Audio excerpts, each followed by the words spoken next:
Hello friends, welcome to the new episode of my channel. আমি অরিত্র। এখন আমরা কথা বলবো হচ্ছে শ্রীকান্ত বলে ছবিটাকে নিয়ে। রাজকুমার রাও যাতে লিড চরিত্র প্লে করছে, এছাড়া জ্যোতিকাও রয়েছে। ছবিটা ডিরেক্ট করছে তুষার হিরানন্দানি। দেখুন, প্রতিটা ডিরেক্টরের তো একটা অ্যাপ্রোচ থাকে। তুষার হিরানন্দানি সান্ট কিয়াক বলে ছবিটা বানিয়েছিল, সেই ছবিটা আমি দেখেছিলাম। সেই ছবিটা আমার একটু বড় মনে হয়েছিল, কিছু কিছু জায়গায় বোরিং মনে হয়েছিল। বাট শ্রীকান্ত ছবিটা কিন্তু একদম ক্রিস্প টাইট ছবি। কিন্তু এবার ব্যাপার হচ্ছে, অনেক ডিরেক্টরের এক এক রকমের তো উদ্দেশ্য থাকে, সে কিভাবে গল্পটা বলতে চায়, কি ধরনের ছবি বানাতে চায়। তো আমার এই ছবিটা দেখে মনে হলো তুষার হিরানন্দানি আগে তো রাইটার ছিলেন, এবং সে যে ধরনের ছবি লিখেছেন, ধরুন হাউসফুল 2 এন্টারটেনমেন্ট ছবি, তো সেই একটা বায়োপিক বানালেও তার মধ্যে সেই এন্টারটেনমেন্ট ফ্যাক্টরটা সে মেনটেন করবার চেষ্টা করেছে। এই জন্য এখানে কিন্তু অনেক এই যে ক্যারেক্টারটা, একে রিয়েলিস্টিকলি ট্রিট করা হয়নি, এটা কমার্শিয়াল হিরো হিসাবে ট্রিট করা হয়েছে। যে একটা blind man, don't PT for him, he is the hero. এবং ওখানে ক্যারেক্টারটা নিজে বারবার বলে যে ম্যাঁ হিরো হুঁ। তাই জন্য এখানে কিন্তু তাকে কিছু মোমেন্টস পার্টিকুলারলি দেওয়া হয়েছে যেগুলো কিন্তু ব্যাপক। যেরকম একটা এয়ারপোর্টের সিন আছে, যেটা আপনাদেরকে সুরারাই পট্টুর কথা মনে করাবে, যেখানে ও বলছে যে আমাকে প্লিজ অ্যাকম্পানি করুন, এই করুন। এবার এটা ড্রামা সিন, রাজকুমার রাওয়ের পারফরমেন্স অসাধারণ। আর সবচেয়ে প্রথমে বলে দিই, এই ছবি সবচেয়ে পজিটিভ দিক হচ্ছে রাজকুমার রাওয়ের পারফরমেন্স কিন্তু অসাধারণ পারফরমেন্স দিয়েছে। একটা ব্লাইন্ড ম্যান প্লে করা, সেটা কিন্তু খুব ডিফিকাল্ট। তার বডি ল্যাঙ্গুয়েজ ইত্যাদি সবকিছুকে রপ্ত করা, সেটা অসাধারণভাবে করেছে। এবং রাজকুমার রাওয়ের শেষের দিকে একটা স্পিচ আছে ক্লাইম্যাক্সে, সেটা কিন্তু অসাধারণ লাগবে। তো তার পারফরমেন্সের জন্য অবশ্যই আপনারা দেখতে পারেন। পারফরমেন্স, অ্যাক্টরের পারফরমেন্স হচ্ছে সবচেয়ে ট্যাঞ্জেবল জিনিস, সেটা দর্শককে সবচেয়ে প্রথমে ইম্প্যাক্ট করে। তো সেটা কিন্তু এই ছবির মধ্যে দারুণ। যাই হোক, এবার ফিরে আসছে। তো এরকম একটা এয়ারপোর্টের সিন আছে, এয়ারপোর্টের সিনটাতে সে পারফরমেন্স ভালো দিচ্ছে, খুব একটা ড্রামাটিক সিন। কিন্তু সিনটাকে ব্রেক করছে হচ্ছে একটা কমেডির মতো সিন দিয়ে, যেখানে কিন্তু ও এমন একটা কাণ্ড ঘটিয়ে দিচ্ছে যেখানে এয়ারপোর্ট অথরিটি ওর উপর ইমপ্রেস হয়ে যাচ্ছে। আর সেটা কিন্তু খুবই কমার্শিয়াল। বা কোর্টের মধ্যে, প্রথমে একটা কোর্টের মধ্যে সিন আছে, যেটা আপনার ট্রেলারেও দেখেছিলেন, যে ও ইন্ডিয়ান এডুকেশন সিস্টেমের ওপর কেস করে দেয়। এবার সেখানেও কিন্তু যেভাবে ও জিনিসটাকে সলভ করছে, সেটাও কিন্তু খুবই কমার্শিয়াল, এবং তার মধ্যে একটা হালকা একটা স্লাইট হিউমারের টাচও দেওয়া হয়েছে। তো এই ব্যাপারটাকে কিন্তু এই এসেন্সটাকে কিন্তু মেনটেন করেছে। এবার তাতে ক্ষতিও আছে, সেটা আমি পরে আসছি। তো কি হবে, ছবিটা যখন আপনি দেখবেন কোথাও বোর ফিল করবেন না, এবং পারফরমেন্স যেহেতু ভালো এবং কিছু না কিছু হ্যাপনিং হয়ে যাচ্ছে, তাই জন্য আপনি এঙ্গেজ থাকবেন। ক্লাইম্যাক্সে প্যাডম্যানের মতো একটা সিন আছে, যেটা কিন্তু অসাধারণ। ওই যে বললাম স্পিচের সিনটা, সেটাও খুব ভালো। সেখানটাও যে বক্তব্যটা ছবিটা তুলেছে, সেটা খুব ভালো। এবং ওভারঅল যে ছবিটা মেসেজ দিচ্ছে, সেটাও কিন্তু খুবই ভালো।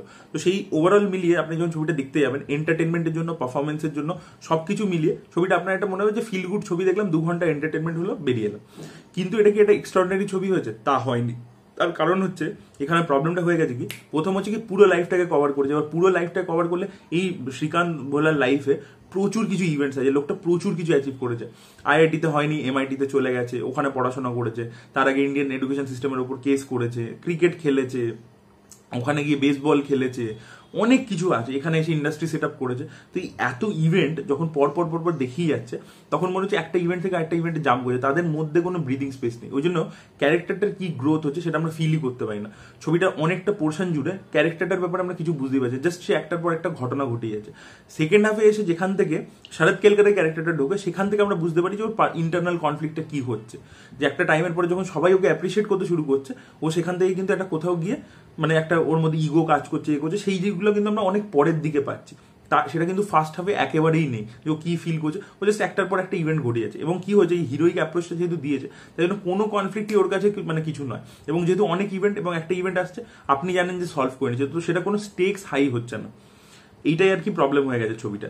আর দ্বিতীয় হচ্ছে কি, যে ওই যে মা বাবার অ্যাঙ্গেলটা, মা বাবার সাথে ইমোশনাল যে ব্যাপারটা, যেভাবে ছবিটা শুরু হয়, সেটাকে পরের দিকে খুব সুন্দর একটা ইমোশনাল জায়গায় নিয়ে যেতে পারতো। কিন্তু সেই ইমোশনস গুলো খুব কম ছবিটার মধ্যে। ইভেন যে লাভ অ্যাঙ্গেলটাও এখানে রয়েছে, সেটাও কিন্তু আসে যায়, সেটাও কিন্তু কোনো ইম্প্যাক্ট করতে পারে না, সেটা ওর জার্নির মধ্যে কোনো ইমোশনাল করতে পারে না। এবং আলায়াফের পারফরমেন্সও আমার খুব একটা ভালো লাগেনি।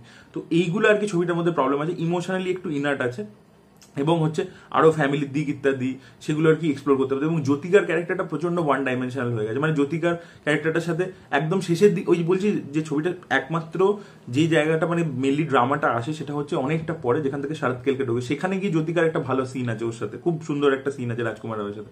কিন্তু প্রথম দিকে জ্যোতিকার জন্য কোনো ফাংশন নেই, সে জাস্ট রয়েছে, পরপর হেল্প করে যাচ্ছে ও রাজকুমার রাওকে। কিন্তু ওর জার্নিটা, ওর ক্যারেক্টারটার সাথে আমরা জুড়তেই পারছি না একেবারে, একদম শেষে গিয়ে খালি ওই সিনটা বাদ দিয়ে। ছবিটা একটা ভালো ছবি হয়, কিন্তু এক্সট্রাঅর্ডিনারি ছবি হতে পারে না, তো এই কারণের জন্য। বাট ছবিটা কিন্তু এঙ্গেজিং ছবি, আপনারা ওয়ান টাইম ওয়াচ করতেই পারেন। বেশ ভালো একটা ছবি হয়েছে, এঙ্গেজিং ছবি হয়েছে যেটা বললাম, এবং পারফরমেন্স কিন্তু টপ নচ হয়েছে। তো আপনারা যারা শ্রীকান্ত ছবিটা দেখেছেন, তাদের কি বক্তব্য অবশ্যই কমেন্ট সেকশনে জানাবেন। এই ভিডিওটা ভালো লেগে থাকলে লাইক করুন, শেয়ার করুন, চ্যানেলটিকে সাবস্ক্রাইব করতে ভুলবেন না। Bye bye.